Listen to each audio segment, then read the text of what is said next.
Alrighty, welcome back to It's Kind of a Big Deal. Today we are recording episode 6. Episode 6. Woo! I am Olivia Bondi, and this is my co-host, Jenna Horton. Today we are talking about Opportunity goggles. So Jenna is going to share a little bit of a story about what got us chatting about opportunity goggles this week. Yes, so this week I had no intentions. I'd kind of been, I guess it depends how much we want to get into this, but my separation was finalized and I finally received the money from the sale of my personal home on last Friday. And so then it's been kind of on my radar as to like, what am I going to do with this? Am I going to reinvest in real estate or what's my next move? With that, I hadn't really set out a plan yet, and I called Olivia on Wednesday, and I was like, hey, First of all, she arbitrarily sends me this listing on realtor.ca with zero context. Just here's a link. Here's a link to a listing, like this random house in Sarnia. And Liv ghosted me. I ghosted you. I was like, what? I don't know, like no context. I'm not interested in replying to this. Anyways. So then I call her at like 7 p.m. I'm like, hey, I sent you that link. You didn't answer. I'm going to present an offer to the seller at 8 p.m. She's like, whoa. Yeah, like, you didn't consult me. What are you doing? You didn't consult with the jefe. I am the jefe. So what do you think you're doing? She's like, have you thought this through? And I was like, well, yeah, the numbers work. Like, it's fine. She's like, okay, but have you thought about what else you could be doing with this money? Like, are you making the right decision here, or can we find a better way to use this money? And I think, yeah, like what we got into is like sometimes there's opportunities that come up that you can't pass up. And personally, right. I didn't feel for Jenna's money that this was an opportunity that we couldn't pass up. Yes. Like houses like this were a dime a dozen. Mm-hmm. The price was fine, the numbers worked, but it's not like, oh my God, this is an opportunity of a lifetime that we need to jump on. Yes, because that's what you said to me on the phone. You were like, is this an opportunity or is it the opportunity? And I was like, right, it's probably. And then when we were looking at comps, you were like, no, this is literally just an opportunity and these numbers will work the exact same with any other house at this price point. Yeah, and we shared that like people that have their opportunity goggles on can see an opportunity in anything. Absolutely. Can be a bit of a curse. Yeah, blessing right? or a curse. Blessing or a curse, because when you are looking through your opportunity goggles, you're like, every single Monday that we go out on inspection, I literally get excited about something. Right. I'm like texting Aaron, I'm like, there's this great property, yada, yada, yada, so much opportunity. And he's like, Olivia, chill. Right. So we need to learn to differentiate between an opportunity, the opportunity, and an opportunity. Exactly. And I think that's actually a good thing too, is having someone like Aaron, or for me, it's you, in our life to be like, just relax. Like, let's kind of come back to ground level here, because we just get too excited and we're thinking about all the things and we're not being realistic on these things. And we talked about like the people in our lives in the past that have been our so-called haters. Right. So we really wanted to record an episode called Fuck the Haters. However, we're going to take a more positive spin on that. Glass half full. Always. That's how we try to live our lives. Yeah. So glass half full is our opportunity goggles, and how the flip side of that is people who are quite pessimistic and see the negative in any opportunity. Yeah, they have their blinders on. Yeah. And even when we were on the phone the other day, and you were like obviously still like pushing towards the opportunity that you saw. Yes. And I kept bringing up other opportunities like, what if you start a business with this money? What if you do this? You were like, I don't have time for that. No. Like you were coming up with defenses, and that is kind of like the blinders that you see. And that's just kind of like a natural defense mechanism that we have when like we want something. It's like you call your mom and you're like, hey, I want to do this. And then she comes up with 8 things why you shouldn't. Yeah. And then you rebuttal them. So it can kind of go the same way on either sides. Yes. I think even like with a boyfriend, like absolutely with our friends, or if they're seeing somebody, it's like we're talking, they're like, oh, I see all these good things. And it's like, well, what about X, Y, and Z? Yeah. And it can go in any situation in your life. Yeah. And I said to Jenna at the end of the phone call, I'm like, are you mad that you called me? Right. I'm like, did I regret this? If I just would have proceeded with the offer, how would I be feeling? But at the end of the day, I think no. Yeah, either way you would have been fine, but like it's always good to have that person in your life that's kind of like your devil's advocate or your Yes. sounding board that you can be like, hey, I want to do this. Do you think it's a good idea? Yes, with I think also the balance of being a devil's advocate, but still also giving the person the green light to make the decision on their own. You Yeah. were doing very well on the phone when we were having that conversation by asking questions or proposing other ideas to me without completely shutting me down. Because I think when we say fuck the haters, we're saying like these people are just only giving us negativity Yeah. and not even giving our perspective any time of day. Well, and there's certain people that you wouldn't call. Like you called me because you Yes. know that I have opportunity goggles. Yes. And I see opportunities. Yes. And you have an understanding of what I want to do. Like, my Yeah, vision. like you would not have called the person that we talked about that you consider one of your like haters when you Yes. started. You would not have called that person. No. Someone that's like a zero risk person, you don't call them Yes. and say, hey, I'm going to buy an investment property because they're going to be like, Yeah. all of this is going to happen. And you're, Exactly. like, Yeah. when I bought one of my first investment properties, Mm-hmm.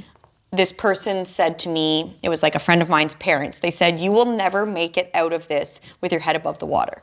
And I was like, watch me. Right. Right. And here we are. Here we are, 3.5 years later. Airbnb is rented tonight. I drowned a bit. Yeah. I struggled. Tread I- some water. I treaded water for a long time.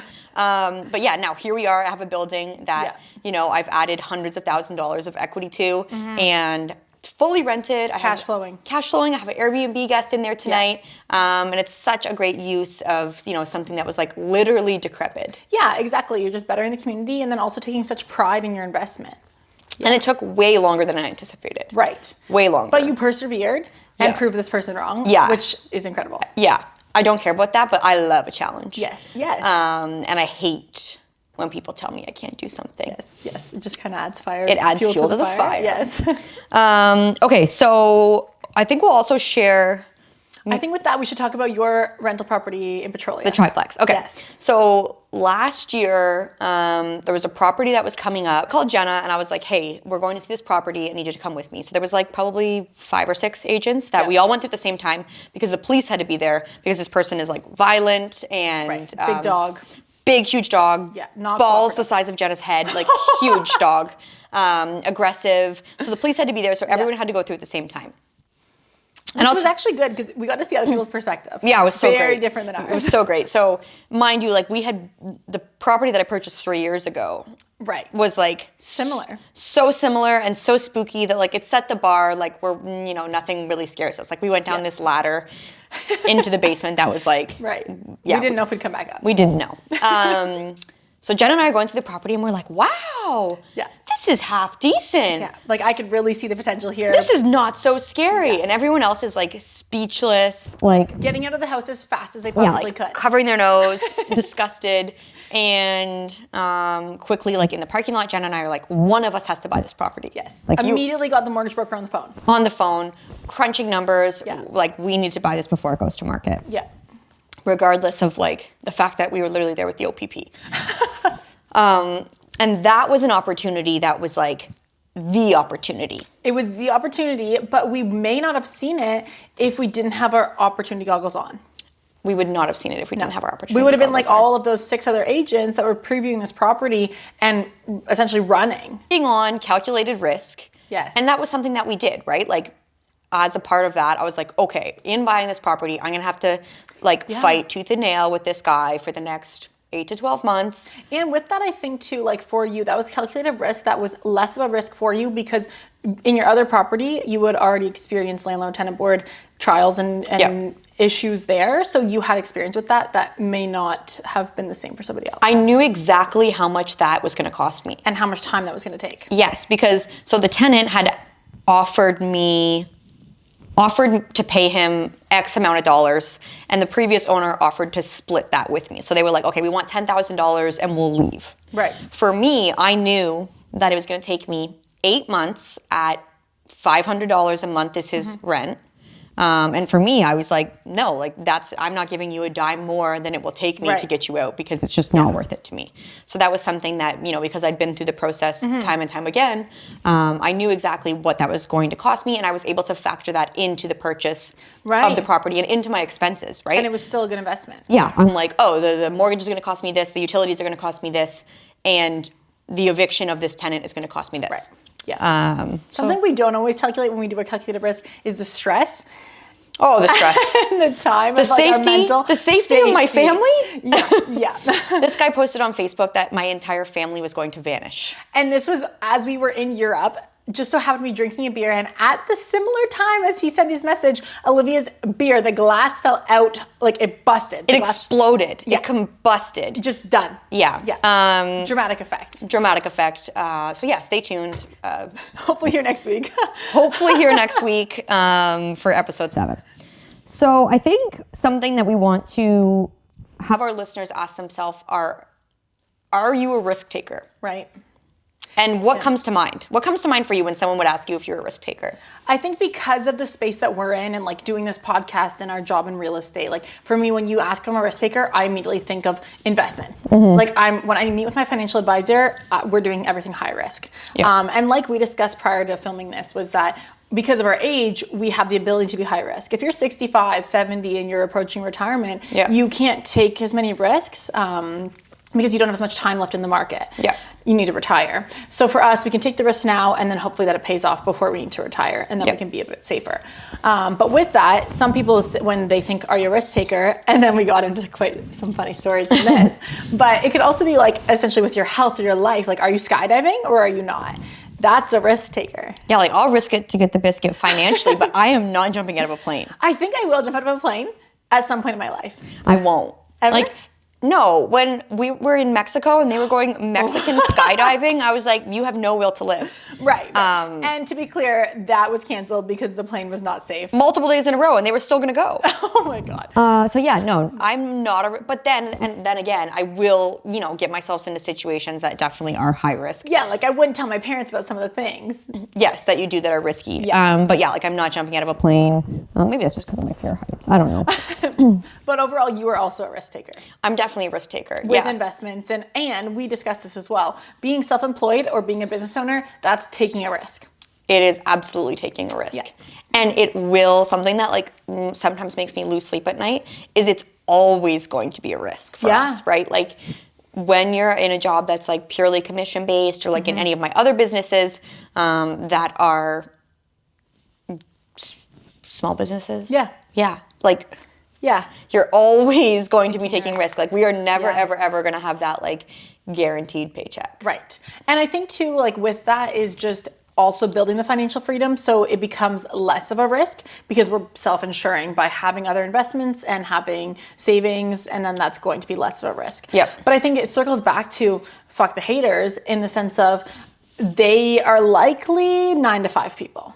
They have a job and like they are showing up and that's always going to be there for them. Someone is paying them and they just need to show up. And there is nothing wrong with that. No. But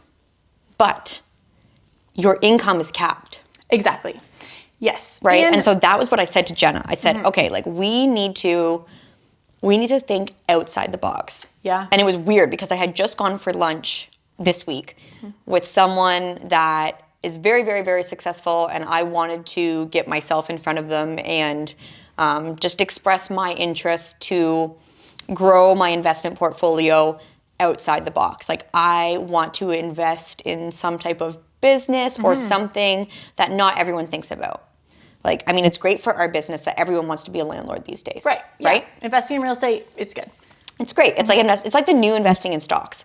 Yeah. I was thinking this morning, I wonder if like the financial advisors of the world are actually seeing A decrease in stock investments? Yeah, And more because in so real many estate. people are so invested in real estate over the past few years. Yeah. That'd be something I'd be interested to We can get ask somebody on when we here. have someone on.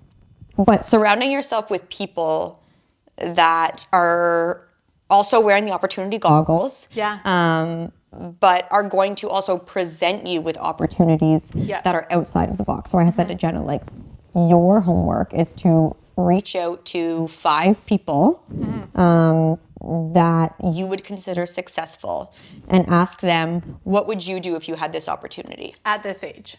at this age? And I think it actually might be a good opportunity to meet with people who are approaching the maybe 65, 70, like their risk-taking days are kind of coming to an end and they may still be seeing these opportunities, but they can no longer take them. Right. And then they need someone to pass that on to. So then that's where we step in and say, hey, I'm here. I'm eager.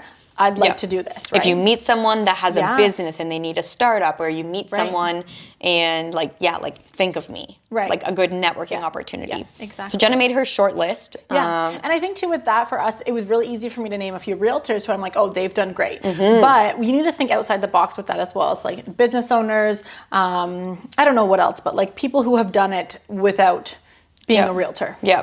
Yeah. And I think every book about financial wealth says this, but anyone that is, making like exponential wealth, they're business owners.